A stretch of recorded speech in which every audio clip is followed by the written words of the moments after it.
おはようございます。実録アメリカ移住チャンネル無職の TK と申します。毎週アメリカ移住の現実をお送りしております。今回からチャンネル登録者数を増やすため、おじさん必死の顔出しを始めました。どうか怖いもの見たさでチャンネル登録してやってください。応援よろしくお願いします。今日はニューヨークの部屋探しについて、おいらの今まで住んだアパートを振り返りながら話していきたいと思います。ニューヨークで部屋探しをするときは、ストリートイージーやゼロンのような部屋探しアプリをおすすめします。いざ部屋を借りるときにクレジットカードスコアだけで借りられる物件や所得証明書を求められる物件があるそうです。無職の TK には無理ですが、所得証明書を求められた場合でも知り合いのお金持ちに頼んで保証人になってもらえば借りられるケースもあるみたいです。所得証明書が必要な物件って高級物件が多いみたいです。古いアパートはだいたいクレジットスコアでいけるそうです。どちらも難しそうなオイラみたいな場合は、アドセブンやミックスビーといった日系のウェブサイトから部屋を探すことをお勧めします。ほとんど日本人同士のやり取りになるので無審査です。ただ、ルームメイトとして入居する場合、アパートの借り主に少しだけぼったくられるため割高になります。長期で滞在する場合はあまりお勧めできません。それでは、おいらがニューヨークで住んできたこれまでのアパートを振り返っていきましょう。おいらがニューヨークに来て初めて住んだアパートは、日本から契約しておいたシェアハウス BP ルームです。4畳半くらいの小さな部屋に家賃11万円もしました。シェアハウスなので7人での共同生活でした。敷金と合わせて合計22万円を日本から支払えたので、ニューヨークに来てすぐに入居することができて助かりました。7人の共同生活に驚きましたが、ほぼ同居人と顔を合わせることもなく、静かに快適に過ごすことができました。1年くらい住みました。ニューヨーク生活に慣れてきたので、引っ越してみようと思い、日経掲示板のアドセブン、ミックス B を使って部屋探しをしました。ブルックリンの外れ、ベイリッジにある家賃7万8000円の格安アパートが見つかりました。日本人留学生エフセ兄弟が営むアパートで、兄弟とオイラの3人での共同生活でした。オイラの部屋の家賃が7万8000円と低価格な理由は、もともと 2LDK の間取りに壁を増築して3部屋にしたからみたいです。そのせいか壁が薄く、隣の部屋のセクロスの音が聞こえてくるので苦悶しました。こうやってニューヨークのシェアハウスは部屋を増設してやりくりしています。独身男性のオイラにとって快適な住居でしたが、マンハッタンまでのアクセスが悪かったので、1年ほど住んで、もっとシティにアクセスのいいアパートを探すことにしました。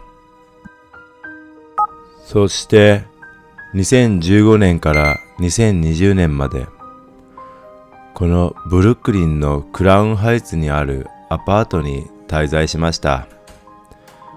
このアパートもアドセブンミックス B で見つけました。おいらの入居当時の家賃が10万円、敷金10万円で、部屋を見に行ったその日に手付金として敷金10万円を支払って契約成立でした。ニューヨークも東京もいい物件があればすぐになくなるので、気になったらその日のうちに契約しないと次の日にはなくなってしまいます。家賃10万円は後日入居日に支払いました。ルームメイトは日本人女性2人と無職の TK の3人、プラス猫1匹でした。3人で仲良く暮らしていました。そんなある日、借り主のルームメイト A が、家賃を1万円下げるから彼氏を居候させてもいいかと聞いてきました。おいらはラッキーと思い、OK したのですが、それが悲劇の始まりでした。アメリカではトイレとお風呂が分かれていないため、一つのユニットバスを4人で共有するのはきつかったです。誰かが長風呂でもしたらトイレが使えず、何度も部屋で用を足す羽目になりました。とほほ。そのうちルームメイト B の彼氏も居候するようになり、最悪の時には5人で共同生活をしていました。ニューヨークにダメな男が多すぎるのか、うちのルームメイトがダメな男に引っかかりやすいのか、家賃も払わないダメな男が2人も居候し始めました。地獄でした。ルームメイト B のカップルは空気を読んだのか、数ヶ月後2人で引っ越していきました。リーダーのルームメイト A のカップルは3年くらい居候生活をしていました。長かったです。2020年、無職の TK が最愛の妻と出会います。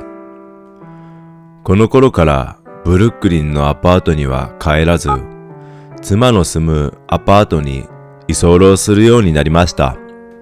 あれ？このパターン、どこかで見たような。そう、おいらもニューヨークのダメ男の一人だったのです。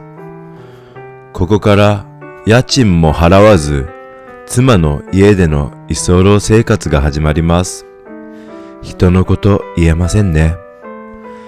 妻はマンハッタンの24万円のワンルームマンションに一人で住んでいました。コロナの時に入居したので、家賃が24万円と安かったみたいです。2023年の現在は32万円まで値上がりしました。ニューヨークのアパートってそうなんです。おいらが来た10年前からどのアパートも値上げが止まりません。貧乏人は自然と僻地へ追い出され、シティには金持ちだけが残るようになりました。生きづらいです。ちなみに、2023年現在、マンハッタンでワンルームマンションを見つけようと思ったら、妻の住んでいる32万円でワンルームアパートが見つかればラッキーな方で、だいたい35万円から40万円くらいします。ニューヨークでのアパート探しは本当に大変です。異常な円安のせいで金持ちの日本人しかアメリカに来られません。家賃12万円を払っても4畳半の小さな汚いアパートで他人と共同生活するしかありません。ニューヨークの家賃は今も上がり続けています。絶望します。今日も一日お疲れ様でした。ここまでご覧いただいた皆様、今日もご視聴ありがとうございました。チャンネル登録とグッドボタン、投げ銭、皆様からの熱い応援よろしくお願いします。おやすみなさい。